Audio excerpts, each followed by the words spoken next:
Oh, thank you very much. That's a lot of people for a town hall. Nobody's ever seen a town hall like this. You know, a town hall is supposed to have about 300 people. You have about 8,000 people here. And equally as important, you have about 8,000 people that are not here. They're walking away. But I think we have television outside, right? So they're watching from outside. Would anybody like to change places with them? I thought you were going to say that.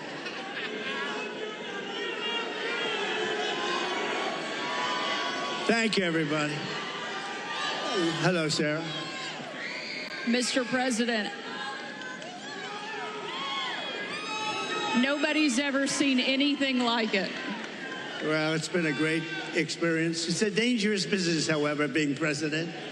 It's a little bit dangerous. It's, you know, they think race car driving is dangerous. No. They think bull riding, that's pretty scary, right? No.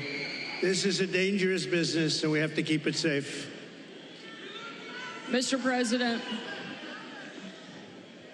I don't think there's a person, certainly in this room tonight, and probably anywhere in the country, that doesn't remember exactly where they were on July 13th, that Saturday, when a horrific thing happened, an attack not just on you, but what I see as an attack on our entire country.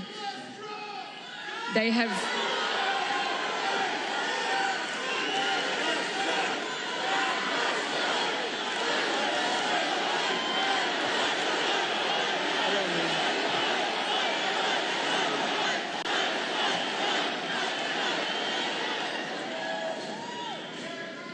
I joined with everyone in...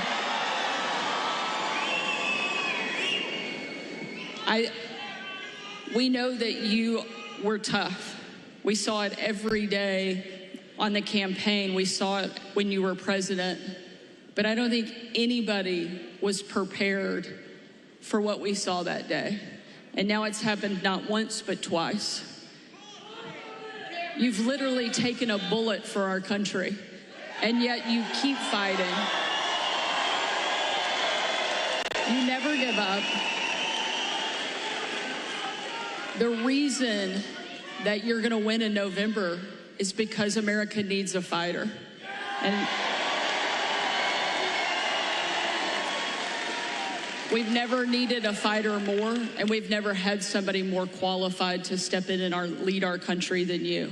I'd love for you to tell us, why do you want to be president, and why do you continue fighting even after they keep attacking you every single day? So we ran. Thank you, everybody. A lot of love in this room. I love you. You love me. And you love Sarah. A lot. So we ran in 2016, and it was amazing. It was amazing, and we won. We then ran in 2020, and we did much better than 2016. People don't like to hear it, you know. Oh, he's a conspiracy theorist, you know. We got millions and millions more votes. We did much better. It wasn't even a contest. I was telling one of the papers, they said, what was the difference? I said, well, the difference is we did much, much better the second time. But we had a lot of things happen. We know what those things are. So what difference? Because now in like 48 days or whatever it might be, we're going to do something that will be, I don't think it's going to shock the world, actually. I think the world is going to be maybe prepared already. In Europe, they want it to happen. Even though they would not prefer dealing with me in terms of the economics, they still want it to happen because the whole world is blowing up, and they know it's not going to blow up if I'm president here. But, so we did great. And honestly, if I didn't do great, if we know what happened, and if that didn't happen, if I didn't do well in 2020, I wouldn't even think about doing this. But we did phenomenally well, and bad things happened, and we're not going to let it happen again. And now, I'll tell you, so 2016, a lot of spirit. 2020, we had unbelievable spirit. And then we got let down because what happened should never be allowed to happen in this country again. But I have never seen the spirit like I've seen right now for this race. Never. Ever.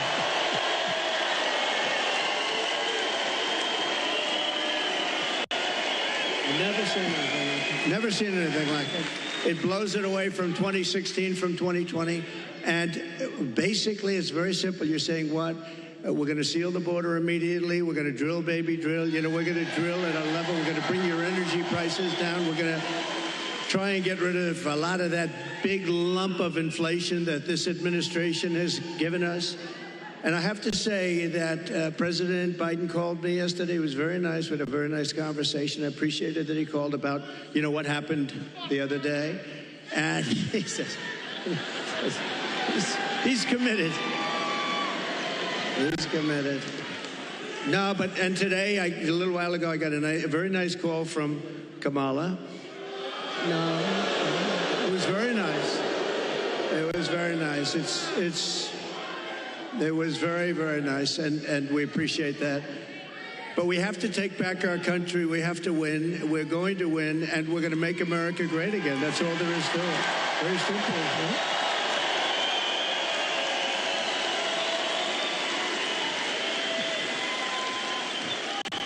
I think it's safe to say that this crowd will all be voting for you.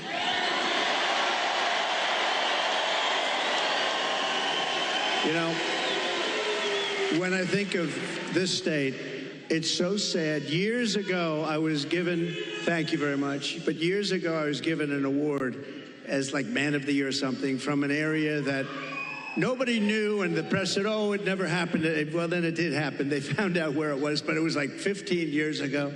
A beautiful area, but nobody remembered it. Nobody remembered it all. All of a sudden, like through a miracle, they found out it did exist, and it was there. And I had the speech, and the speech was, don't let them take your automobile industry away. They're taking your automobile industry away. And I don't know why you do it. Now, I wasn't a politician. I was an entrepreneur. I was a real estate developer, doing great, having a lot of fun, doing a much simpler life than this. Who would think that a developer's life is simple, but it's a lot simpler than this. But I said, don't let them do that, because here I am in Michigan, and I was getting an award, and I'm making a speech. I'm saying, what am I going to say? But I just watched Common Sense. I saw them leaving for Mexico, leaving for China. Do you know that right now, and they weren't building them with me, they weren't building anything in Mexico having to do with cars with me, because I said, if you build it, we're going to put a 200%, you're not going to sell one car into this country. But right now, they're building some of the largest auto plants anywhere in the world ever built. I have a friend that does that for a living, very good at it. He's the best, I think. And he's actually a contributor, a supporter, but he builds the plants. And I say, you know, I'd like to go see a plant, a really great auto plant. You know, it's amazing technology, amazing what they do, really incredible, the amount of automobiles they can produce and the size of these things. I'd like to see a real modern plant. And he's the one that does them. And I said, so where would we go? I was hoping he'd say Detroit or someplace up here. But anywhere in this country, I'll take anywhere in this country, right? So will you, my greatest guy right over here. Stand up, will you, please?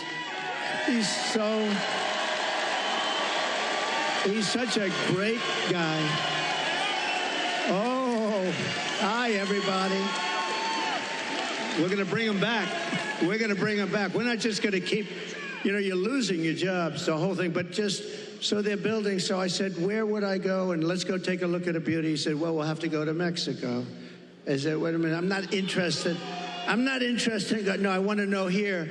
He said, here we don't build top of the line. We build smaller plants. We build, we just, you know, there's just not that kind of a thing. And I said, isn't it sad? He feels that too. You know, he's a United States guy. But he said, if you want to see the big ones, you're going to have to go to Mexico. They're owned and built by China in Mexico, and there are a number of them going up right now, and they think they're going to make their cars there, and they're going to sell them across our line, and we're going to take them, and we're not going to charge them tax. We're going to charge them, I'm telling you right now, I'm putting a 200% tariff on, which means they're unsellable. Unsellable in the United States. And then you wonder why it gets shot at, right? You know, only consequential presidents get shot at. When I say something like that, you have countries saying, this guy, but what can you do? You have to do what you have to do, right? We have to be brave, otherwise we're not going to have a country left. So what's happening is they're building these massive auto plants, and they think they're going to make tens of thousands of automobiles and sell them in here. No tax, no nothing. It's not going to happen. When you put on tariffs, tariffs are the greatest thing ever invented. You know, I took in $467 billion from China. Nobody else took in anything, and China's economy is not even doing that well. And Biden, you know, they have not been able, and Kamala, they have not been able to take those tariffs off because there's so much money. And frankly, if they did take them off, this country would be flooded with Chinese cars. You don't have the Chinese cars. We put a pretty good tariff on. It was going to be lifted at some point. Then we had COVID. We did a tremendous job in COVID. We gave you a stock market that was higher than just prior to COVID coming in. And we did a great job. We never got credit. We got credit for the best economy maybe ever. We got credit for having defeated ISIS and having rebuilt our military. We shouldn't have given, Sarah, we shouldn't have given $85 billion worth of equipment to the Taliban, to Afghanistan. I think the most embarrassing moment in the history of our country. That whole thing was the most. When we were leaving with me. I was the one that got it down to the right number. We were going to keep the big air base, which is exactly 1 hour away from where China makes its nuclear weapons. Think of that, 1 hour away. And we gave it up. We just gave it up. One of the biggest, one of the most, we spent billions and billions of dollars many years ago. The runways can hold more weight than any runway ever built. Think of that. They're, I think, 19,000 feet long, which is, you know, 3 times what a normal runway would be. It's called Bagram. And we were going to keep that because of China, not because of Afghanistan, 1 hour away from where they make their nuclear weapons. So that was a good one. We left, and the way we got out was so embarrassing. And because of that, first of all, 13 dead soldiers. I've gotten to know their families. They're incredible families, but they'll never be the same. Many badly injured, you know. Sarah, nobody ever talks about the soldiers that are badly injured. They talk about 13 dead, and we always have to say that, number one, and great families. But nobody ever mentions the fact that some of the soldiers were hurt so badly, the arms, the legs, the face, like obliteration. We left American citizens behind, and they're not too happy, I can imagine. But if they're living. And we also gave them $85 billion worth of the best military equipment, all beautiful, brand new, between the goggles and the planes and the armor-plated cars. We gave them armor-plated trucks and cars and vehicles and so much. And they're one of the largest sellers now today of military equipment in the world. They're selling this stuff. 777,000 rifles and guns. Think of that. How do you have that anyway? Who would put that? We have 71,000 trucks and cars, and again, many of them armor-plated. So what happened is when Russia looked at that, they said, we're going to invade. We're going to go into Ukraine. If that didn't happen, I don't think, and I guarantee you, if the election were a straight election, we won that election, we should have won that election, everybody knew we won the election, they would have never attacked. Putin never would have attacked. But the oil prices got driven up at $100 a barrel. He made money. He's the only guy who fought a war, and you make money fighting a war. But it got driven up because of their bad energy policies. But when he saw that, and you wouldn't have had, think of this, you wouldn't have had, how different would the world be? You wouldn't have had Ukraine being attacked by Russia. You wouldn't have had October 7th in Israel, where that horrible situation took place because Iran was essentially broke. They had very little money, and we would have made a great deal with them. All we want is we don't want them to have a nuclear weapon. Very simple. That's all we want. We don't want you to have a nuclear weapon. We would have made a good deal with Iran. They would have been happy. And I think they're going to end up being very unhappy, but it's very dangerous. They're very close to a nuclear weapon. And the other thing, you wouldn't have had inflation. You wouldn't have had inflation because inflation was driven up by their bad energy policy. And you remember your gasoline started going up to $5 and $6 a gallon. And then what happened is they said, oh, we're going to get killed. We have an election. We're going to get killed. And they went back to my policy. So they went back to the same. What they don't, and they say, we produce the same amount as Trump. Well, they went right back to my policy, or you would have had $25 a gallon gasoline. So they went back. What they don't say is, though, I would have been producing 4 times as much. And I took us from 3rd into 1st place by a lot. But we have more liquid gold under our feet than any other country in the world, including Saudi Arabia, including Russia. And we would have been so dominant in energy. We would have, we didn't need any energy from anybody. We didn't have to protect any other countries in order to get their oil, which we've done for many years in the Middle East. We were energy independent. Sounds so beautiful to say it. We were energy independent. We were soon going to be energy dominant, and we would have been now having so much money coming out of the energy. We just have the best. We have Bagram in Alaska. They say it might be as big, might be bigger than all of Saudi Arabia. I got it approved. Ronald Reagan couldn't do it. Nobody could do it. I got it done. In their first week, they terminated it. Check that one out. Bagram. Check that one out. Think about this. Between Bagram, you go to Anwar, you take a look at the kind of things that we've given up. We should have that air base. We should have that oil. We would have had a whole different country. But to give up Anwar, to give up the biggest air base, military air base in the world, and they left it in the dark of night with the lights on, and they did leave the dogs behind. There are a lot of people, they say, what about the dogs? They left the dogs behind. But we would have been a much different country right now. But we're going to get it back, and I promise you we're going to get it back with guys like this and people like that. And Sarah, just one thing, because this is the world's longest answer to an otherwise simple question, but the difference is I give an answer that's productive as opposed to an answer that is not very productive, right? Like in the debate. But just to end this, we are going to, for Michigan, because we want to be a little bit Michigan-centric. You used to be the capital of the world in cars. Today, you're an afterthought in cars. And I don't know the head of your union. I've never met the gentleman, Sean. I've never met him.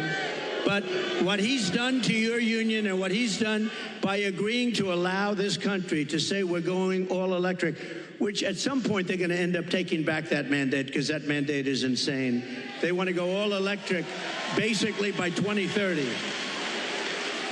And for him, think of this, for him to do that, just real fast, you're right now at 25% of where you used to be and heading south because the electric cars are all going to be made in China and Mexico, but they're all going to be made basically in China. We are going to bring so many auto plants into our country. You're going to be as big or bigger than you were 50 years ago because they won't be able, if they're not willing to build a plant, we don't want their product. And that's enough. That's all I wanted.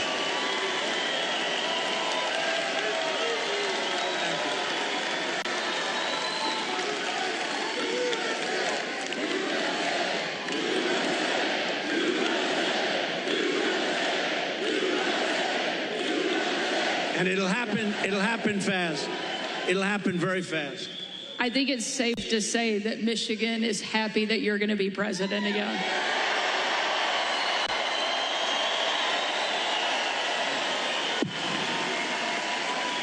And Mr. President, we don't mind that you give long answers because you actually have something to say, because you actually got something done when you were president. You know, it's a very interesting, because she said, I don't think I've ever said this before. So we do these rallies. They're massive rallies. Everybody stays till the end, by the way. You know, when she said that, well, your rallies, people leave. Honestly, nobody does. And if I saw them leaving, I'd say, and ladies and gentlemen, make America great again, and I'd get the hell out, okay? Because I don't want people leaving. But I do have to say, so I give these long, sometimes very complex sentences and paragraphs. but they all come together. I do it a lot. I do it with Raising Cane, that story. I do it with the story on the catapults on the aircraft carriers. I do it with a lot of different stories. When I mention Dr. Hannibal Lecter, I'm using that as an example of people that are coming in from Silence of the Lambs. I use it. They say, it's terrible. So they say, so I'll give this long, complex area. For instance, that I talked about a lot of different territory. The bottom line is, I said, the most important thing. We're going to bring more plants into your state and this country to make automobiles. We're going to be bigger than before. But the fake news, there's a lot of them back there. You know, for a town hall, there's a lot of people. But the fake news likes to say, oh, he was rambling. No, that's not rambling. That's genius when you can connect the dots. You got to. Now, Sarah, if you couldn't connect the dots, you got a problem. But every dot was connected, and many stories were told in that little paragraph. But there is something, but they say that. The other thing I say is this. We had 107,000 people show up in New Jersey. We had 68,000 people show up in Alabama. We had 79 or 81,000 in South Carolina. And they've never said I'm a great speaker. And I said, am I a great speaker? They say, oh, no, he rambles. What the hell are all you people showing up for if I ramble? You don't want to show up for a rambler.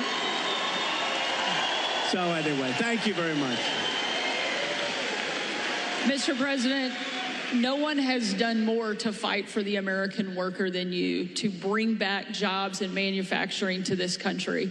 Tonight, there's obviously a lot of people that really care about the auto industry here.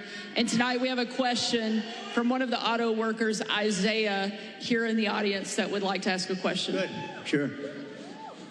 Where's Isaiah?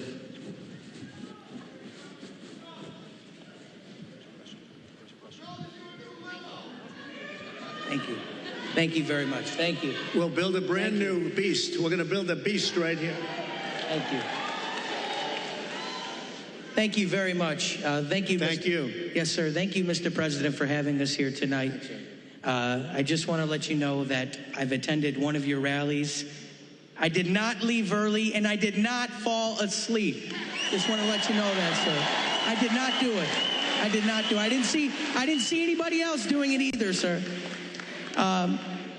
My name is Isaiah. I'm a third-generation UAW worker, working hard to build trucks here in America. Yes, yes. Get ready. You're going to be doing plenty of it. Thank you, sir. Thank you, sir. I work for Ford, and you actually came and visited the plant that I work at. That's right. You did.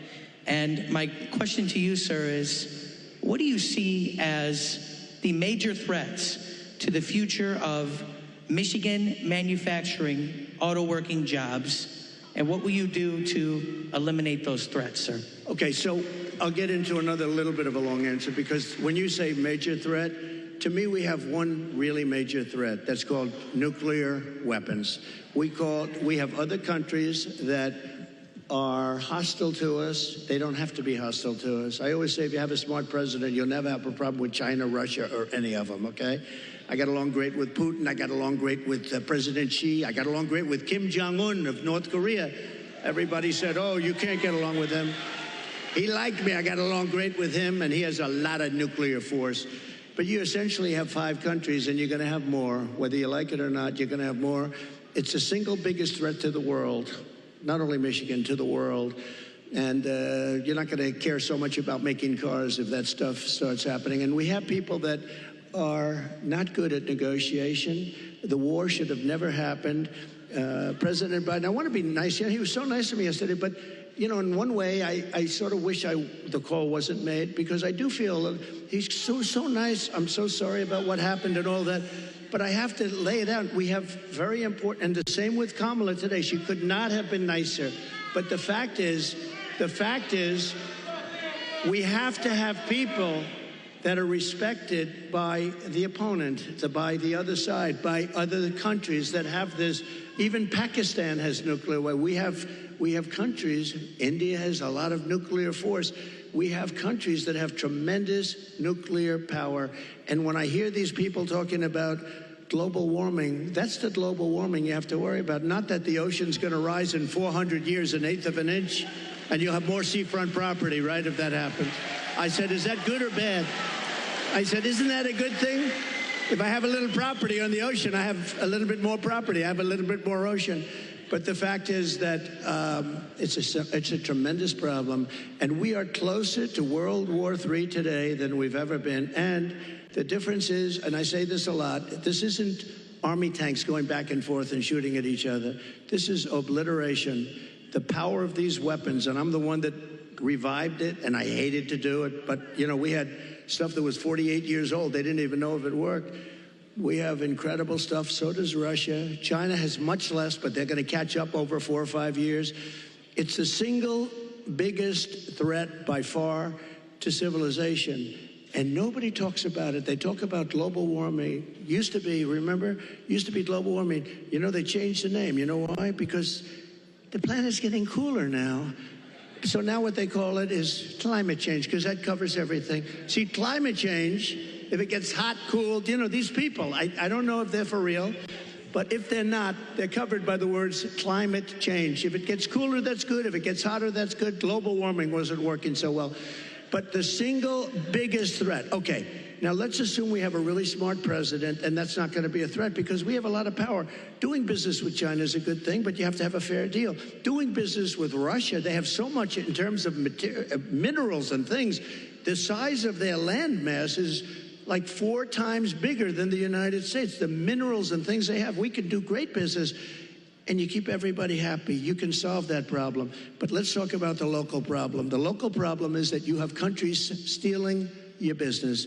Mexico is a very big one. Mexico, this year, we have a deficit with Mexico of $250 billion. Think of this. With Mexico, little Mexico, you think of it as a little innocent place.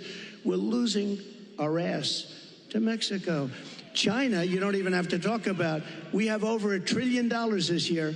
I was charging them numbers that were unbelievable, and now he's just totally given up the ghost. And we're going to lose $1 trillion in deficits to China. $1 trillion. That's not sustainable. We're going to turn it all around, and we're going to do it through taxation and tariffs.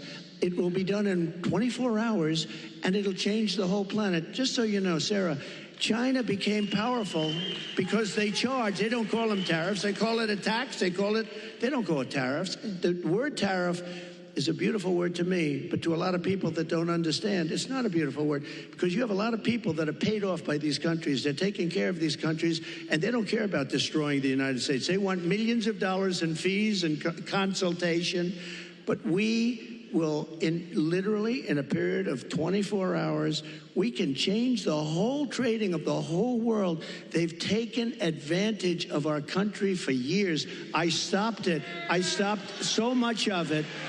And then we had a focus on COVID, which a lot of people said was put in there for a reason. You know, it came out of the Wuhan lab, which I said right from the beginning, all of you know. It didn't come out of a cave. They said a cave. It didn't come from France. They blamed France. They blamed, I call it the China virus because I like to be accurate, you know? They call it the Spanish flu. They call it all different names when something comes from a country, except for China. We have to call it COVID. What the hell does COVID mean? The China virus. And a lot of people think they did that because they were not happy with me as president. I actually had a great relationship with President Xi, and in his own way, he probably liked me the most, but maybe or maybe not. I saw that Putin the other day endorsed Kamala, and you have to understand, these are major chess players.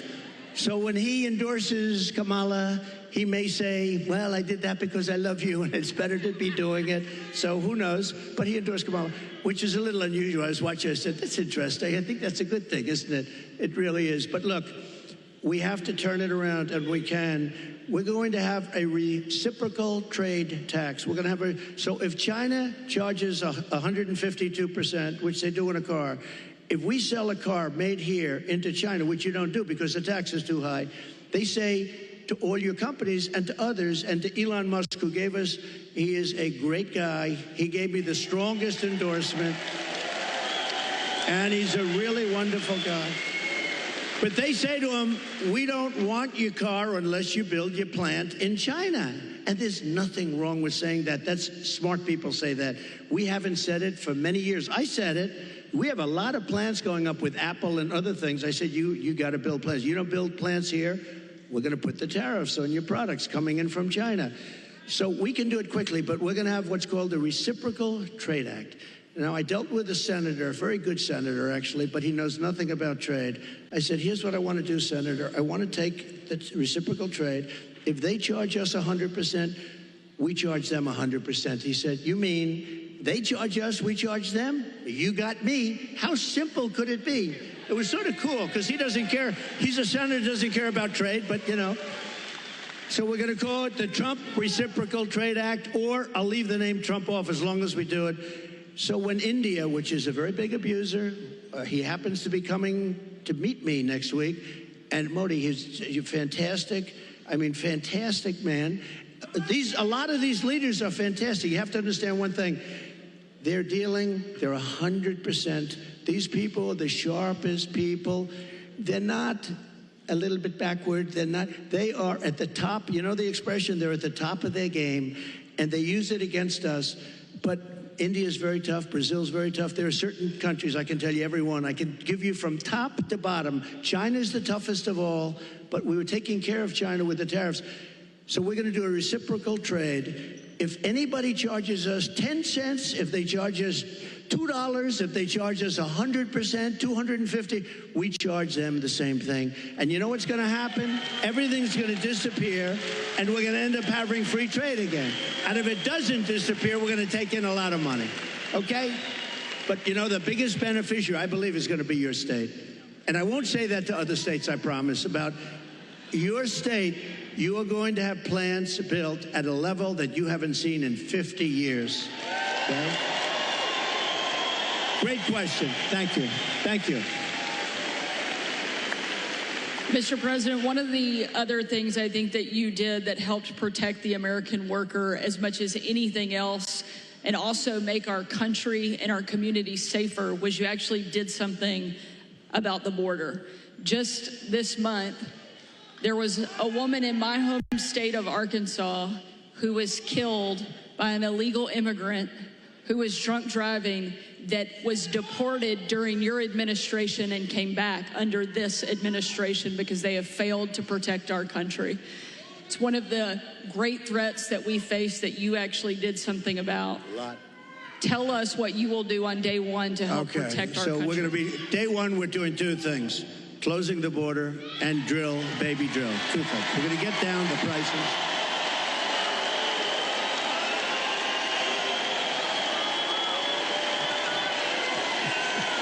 Thank you.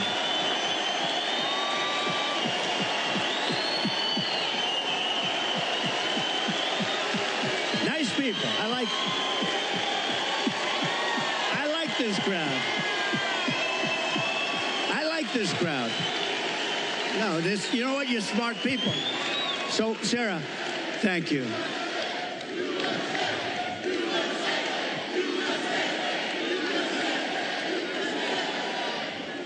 So, over the last couple of years, I've been talking about the border. I got elected in 2016 because of the border. But that border was peanuts compared to what this border is. That border was like a safe border compared. And I did it. I did a great job. And it also includes drugs, came to much lower. Look, unless you have the death penalty for drug dealers, you'll never get rid of the drug problem. Put that through your head, okay? Put that through your head. And I don't know if our country's ready for it. When I was with President Xi, and again, until COVID, I had a great relationship. Once that happened, I really didn't want a relationship because $60 trillion, millions of dead people all over the world. I was not exactly thrilled with him. But before that, I had a great relationship. And I said, do you have a drug problem? No, we have no drug problem. Oh, how come? Death penalty, immediate. I said, what does that mean, immediate? Immediate, we have what's called a quick trial. You know what a quick trial is? Like in one day, the trial is over. Over here, it'll be 25 years. They'll get some nice liberal lawyer, and they'll have it tied up for 25 years. The guy dies of old age. So, but they have a death penalty. In Singapore, they have a death penalty. In a lot of countries, they have a death penalty. You sell drugs, Because the average drug dealer kills during his or her life 500 people. The average one. The big ones, much more. But when you hear that, when people start to hear that, and I set up blue ribbon committees, I put, nice people, dilettantes from New York and from Los Angeles, people that know nothing about drugs, and they're dealing with very smart people. These dealers are smart as hell, they're tough as hell, and they make a fortune. They make a fortune. And if you don't have the death penalty for drug dealers, you're just wasting your time. Now, we can keep it down, and we can do better than we're doing now, and a lot better than we're doing now, because what's happening now is out of control. But we had the lowest human trafficking, mostly in women, I hate to say, mostly in women, but we had the lowest human trafficking in 32 years. You know my favorite chart, the chart I put down, when I look to the right, that'll be my all-time favorite chart in history. That was basically a chart showing what a good job I did on immigration. But even if it showed I did a bad job on immigration, it will be my all-time favorite chart, because I wouldn't be here right now if I didn't look over. Let me see that chart. That was not good. My all-time favorite chart. Blue, yellow, red. It was beautiful. Oh, there it is. There it is. There, that was good. These guys are very good back. That's the good. The interesting thing, it's always on my left. It's at rallies. It's always on my list. I only do it about 15, maybe 20% of the time, so I don't do it much. And it's always at the end of a speech. But it's always here. For some reason, they dropped it here. It was at the beginning of the speech, the very beginning couple of sentences. And I turned like a deer bolting, I guess, right? They say good hunters say this. Every once in a while, a deer will bolt prior to the shot. And I don't know, I guess mine was a form of, but I turned around to look at it. It was right here, behind me, actually. And my head was at a perfect angle. It got me. But if you got to be hit, that's the best place. Although it's blood. The doctor, I said, how come so much blood? He said, the ear bleeds more than it. I said, I'll take it. I'll take it. But it was an amazing thing. And I have to say, because I have to, while we're on the subject, because people do like to talk about it. A few days ago, we had an incident. I have to say, Secret Service did a hell of a job. They really did. They caught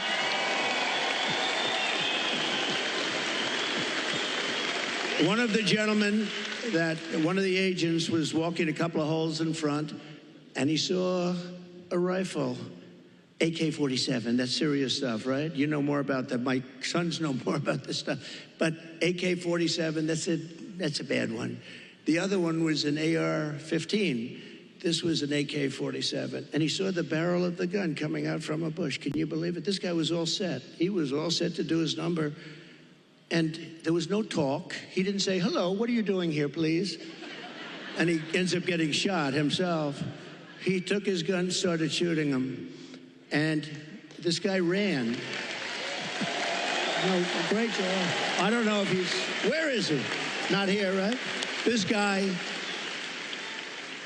guys do a great job. Now, they do need more people, and they've been complaining about that for a long time, but he did a great job. But you want to know another sort of a miracle? So the guy is now running for his life, and he's got a car a block away or whatever. And a woman, this is a woman, not a man, a woman, see?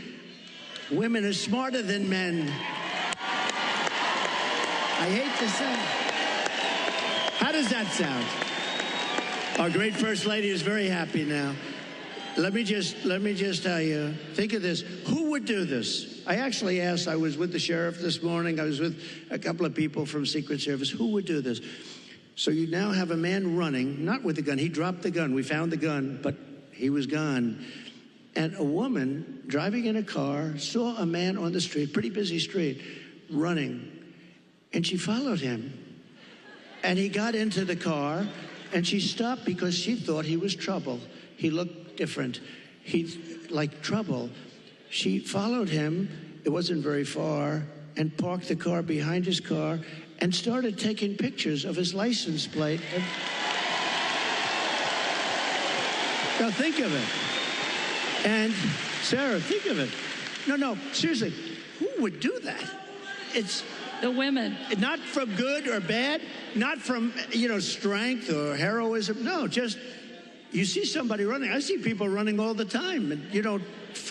She saw something in this guy that was bad. She may have heard maybe gunshots, because there were four gunshots. Actually, the shots, he never got off a shot. The shots were from Secret Service. But think of it, who would do this? If you took 1,000 of these incidents, would even one person have done it? This woman was, I haven't met her, but I'd like to meet her. I'm going to meet her, I hope. But think of this. She goes in, she takes pictures of the plate, and then she sends the pictures into the sheriff's office. And the sheriffs are saying, wow, this is pretty amazing. And they were able to get this guy within 10 minutes. They had a high-speed chase on the highway. They got him. Otherwise, we'd probably have an AK-47. They had the camera. They had he had the whole thing. He was a sophisticated guy. He even had the serial number taken off the rifle, the gun. But think of this. So we'd have all this stuff. But I'd be walking around saying, I wonder where this guy is. Is he in this audience? We would have a maniac out there. This woman was unbelievable. Because I actually asked the sheriff, if it happened 1,000 times, would anybody have done that? He said, maybe, but not much, not much. So she did she was really amazing, amazing job. Well, we're glad she did. I think there are a couple takeaways there. One, the women of this country love Donald Trump and are going to make sure we do our part.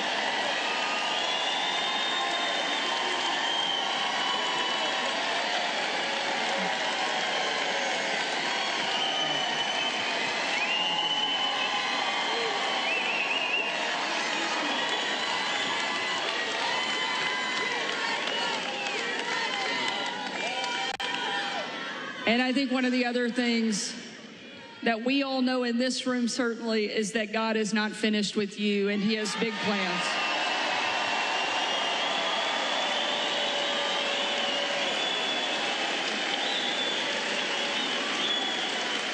Sarah, I just want to say one thing. So when I heard about this tonight, I said, so where am I speaking? Michigan, good. I like Michigan. I want to talk about cars. I love talking about the cars because it's so simple. It's so ridiculous that this is happening. You don't want the electric. You do want electric cars, 7%, 8%. Elon makes a great product. But you know what? And I've driven. His car is incredible.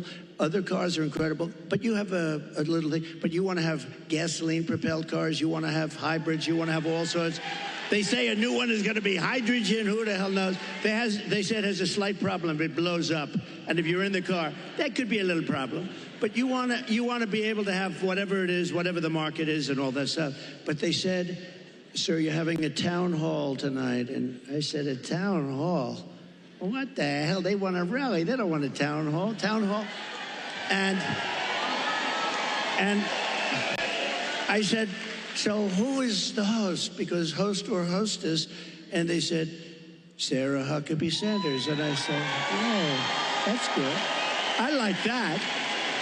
But I figured, Sarah, you know, I love these rallies. You go and you say, we will make America great. Everyone's going crazy. We had one the other night.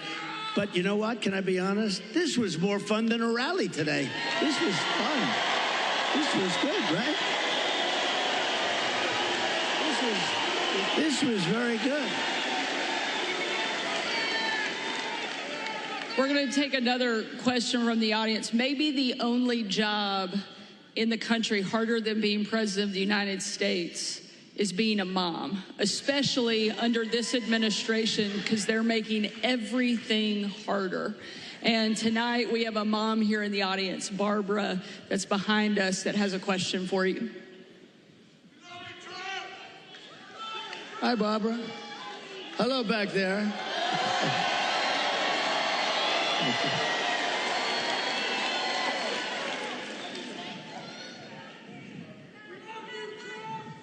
Good evening. Good evening, President Trump. Thank you for taking our question. Thank you. My name is Barbara. I'm a mom of 3, a grandmother of 7, and 3 great-grands, a registered nurse, retired nurse, So I know the cost that goes into raising children and running a household. Yeah. People just can't survive now. How are you going to bring down the cost of food and groceries? Good. Very good. Thank you. So we have to start always with energy. Always. I don't want to be boring about it, but there's no bigger subject. It covers everything. If you make donuts, if you make cars, whatever you make, energy is a big deal. And we're going to get that. It's my ambition to get your energy bill within 12 months down 50%. If I can do that, we've done a hell of a job. 5-0, not 15, 50.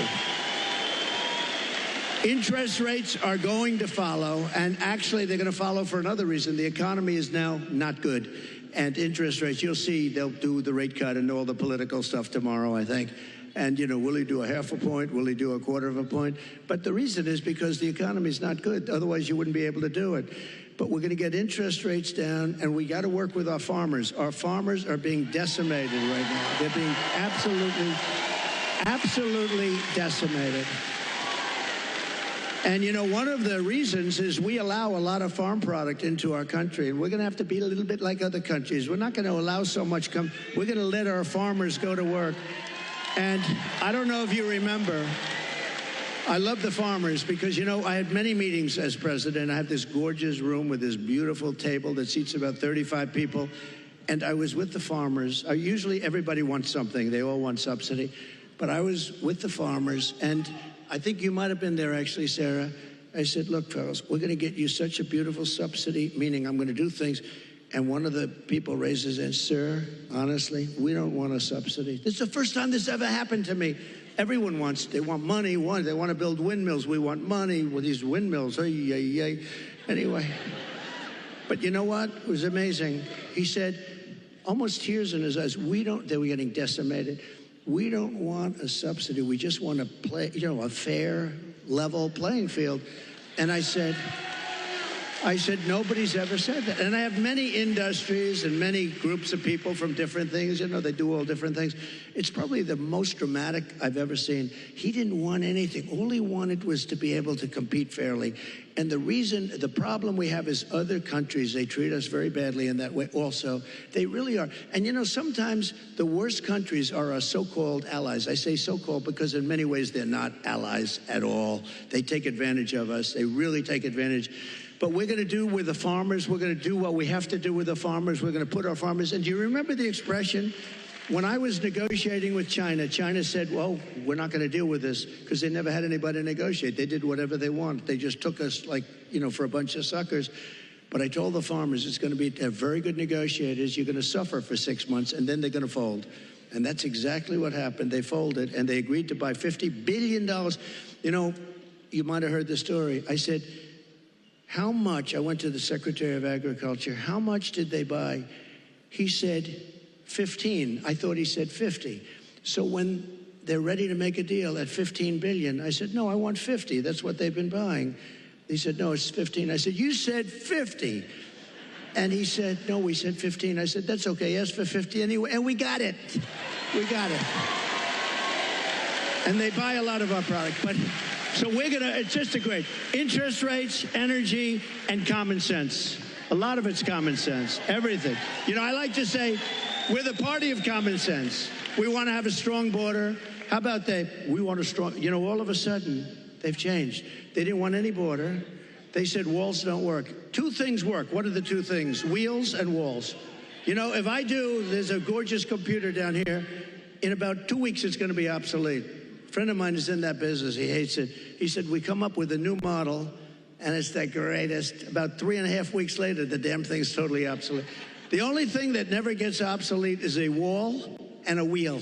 And the wall is what we're talking about now. And, you know, we built hundreds of miles of wall. We then added more than I ever said I was going to do. And then we had that bad election result, that disgusting result. And they never put it up. You know what they did with it? They sold it for 5 cents, and it was expensive wall. It was exactly what the Border Patrol wanted, with the anti-climb plate on top, which I always hated because I didn't like the look of it. But, you know, they demonstrated it. We had mountain climbers, and a couple of drug climbers too. These guys are amazing. They put 100 pounds of drugs on the back and they go up the wall like it's nothing. But they couldn't get over the plate. So all of a sudden I said, okay, I'll put the plate on. I didn't like it. I liked it better without the plate, but it didn't work quite as well. So this is what we did. We had it. We had the best. We had a thing called Remain in Mexico. You don't have to be a genius to know Remain in Mexico is a very good thing. And you think that was easy to get. I think Tijuana, Mexico was probably the fastest growing city in the history of the world. Okay, they had hundreds of thousands. They couldn't come in. When they got in, they let everybody pour into our country. The border, just to finish with the border, when I talk about energy, to me it's exciting, but to a lot of people it's not. But it gets exciting because we'll bring down your costs, all that. But what people want to hear, and I believe when I got elected, I believe it was the border that was the biggest thing, and I fixed it, and I did a great job. And I wanted to mention it in 2020, and my people would say, sir, nobody cares about the border. They don't care because I had it fixed. Now I got to fix it again. I believe the border is of the greatest interest. When you look at what's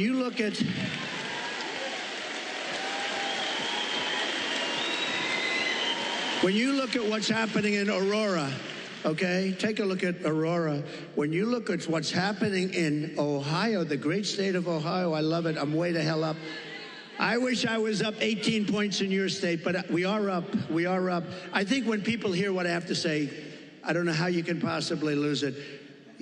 I'll tell you this, and I'll say this for Michigan. If I don't win, you will have no auto industry within 2 to 3 years. It'll all be gone. And I know you got a little bit of an increase. It doesn't mean that's the small stuff because it's just a temporary thing.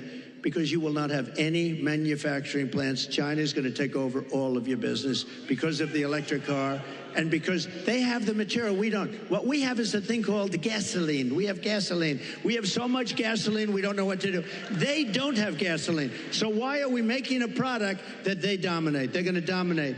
You will not have a car industry left, not even a little bit of a car industry. So... And you're going to have electric cars, but you're going to have 7%, you're going to have 9%, whatever it may be. And maybe someday the technology becomes so good that you can do more. I mean, it's fine. But right now, the battery technology isn't there for long term. I always say, I love the electric car, but they don't go far enough. And they don't do well. In Iowa, it was 20 degrees below zero when we had our great success in Iowa. We had a great... And there were cars all over the place. I said, what's wrong with those cars? They don't work well in cold. And they don't work very well in heat. But Elon's going to figure it out because he's great. He gave me the greatest endorsement. He figures everything out. Right now he's got other things to think. He's got to get a rocket up to get those 2 people out of there. I said, Elon, let's get going. No, they're relying on Elon to get the 2 people. Who would like to be up there right now saying we're coming back home maybe in February? So that was not so good. But Elon will solve the problem. He's great guy. And he loves this state, and he loves your whole, everything you're doing here. And he's done a fantastic job. He really has. And if he didn't endorse me, I would not be saying that, okay? I wouldn't be saying that. Thank you. We've got time, I think, for just one more question. When you were president, you built one of the strongest economies our country's ever seen. One of the ways you did that was by passing the largest tax cut in American history. We have a question from Willie who wants to ask you something about taxes and what you're going to do. Good evening, Hi, Willie. future President Trump. I'm a local contractor in this town. He's a cool-looking guy, too. He's better looking than you. I'm a local contractor in this town, and I live here my whole life. And I'm going to tell you, I'm kind of concerned about crucial Kamala's tax increase. Can you outline for the people what you plan on doing about taxes? Great. It's a great question. Look, she's going to double up your taxes. She wants to terminate the Trump tax cut. Just that is going to lift up your taxes by 44%. Just that one move. And remember, I have it so that, like, if you're a farmer or a small businessman, you have no inheritance tax. They're going to give that up. They're going to give everything. A lot of people don't realize a lot of people didn't talk about it, but if you have a small business, if you have a farm someplace, a lot of farmers, they have beautiful land, but they don't have the cash, and they leave it to their children, and they're so proud of their children, and the children end up going bankrupt because they have to borrow money to pay off the estate tax. There is no estate tax, and that's something that nobody even talks about, but that's helped. That's saved a lot of families from having to sell their farm or losing their farm. But she's got one thing that's incredible, an unrealized capital gain tax. That will drive every business out of the United States. So what that is I don't know how they can possibly administer. The only ones that are going to make money are appraisers and accountants. So they're taking a business, might have not a lot of money, but it might have great land, and they're valuing it, and what was it this year compared to next year? You got to put down a value, and then you got to go out and you have to pay tax, even though you haven't sold anything. It's the craziest thing I've ever heard, and I don't know how any rich person or any person that's in business can even think of supporting her. It's the craziest thing I've ever heard. So, and they're going to raise the capital gains tax, Willie, a lot. Now, as far as regular, people are going to have to pay a lot more tax. Your taxes, she said, 70 to 80%. Some people will pay 70, 80%. You have to understand, a lot of these people are international business people. A lot of these companies are international. They don't care if they're here or someplace else. They go for the best deal. They go for their shareholders. If they raise the taxes like that, they go to other countries. You know who got a lot of our companies is Ireland. Years ago, they took our pharmaceutical industry because they gave them a better deal. They will leave our country. They will leave all those jobs that we created. And I want people to pay fair taxes and all of that. But she's going to be raising your taxes to 50, 60, 70%. And it's not sustainable. And even for the companies, if they have to pay too much, they're going to leave the country and you're not going to have any jobs. So we have to be very, very careful about it. We have to be very, very careful. And I have to tell you that this has really been an honor. This will be the most fun of any state because we're going to bring back an industry that you can do it. You know, we're going to bring back an industry. And mark my words, if for some reason some tragedy happens, because it would be a tragedy beyond the auto business for the whole country, I really believe that. If a tragedy happens and we don't win, there will be 0 car jobs, manufacturing jobs. It will all be out of here. And that includes South Carolina. That includes other places that are competitors of yours. You won't be making cars here anymore. You won't be making anything in our country anymore. We're going to bring it all back. But the one, and I say this, and I said it to another state the other night, and I said, this is not a good thing to say to another state, but I said, Michigan's going to be the most fun because you're so set up for greatness. All you need is somebody smart at the top to say, you can't flood our market with cars. You just can't do it. And if I say you have to pay 100%, you know China pays a big, but I didn't do the big number yet. But if I say you have to pay 100 or 200%, it doesn't matter because I'm going to say, second sense, I hope you don't mind this. However, if you build your plant in Detroit, or if you build it in Michigan, or if you build it anywhere in the United States for that matter, it seems to be the right location, but we're going to have more fun. So I'm telling them about Michigan, and I'm saying, you know, this story's getting a little bit long because I'm talking about Michigan. I happen to be in another state, but everybody loved it because they know you. You're recognized for this. We're going to get, now, they go from paying 100% tariff to paying nothing. All they have to do is build their factory and spend their hundreds of millions of dollars in your state. This will be like taking candy from a baby. It'll happen first, and you get the credit. I'm going to give you the credit.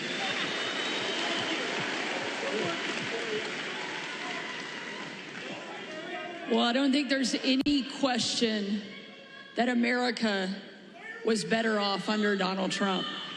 And we know that it's going to be even better the second time around.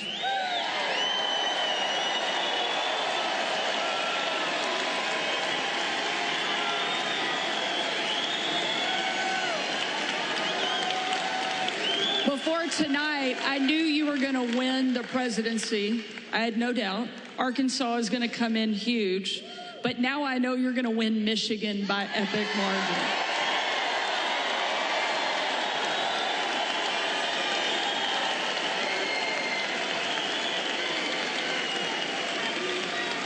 Ladies and gentlemen, we need you to show up. We need you to vote because the future of my kids, your kids, our grandkids depends on whether or not Donald Trump goes back into the White House, and I know you're not going to let us down.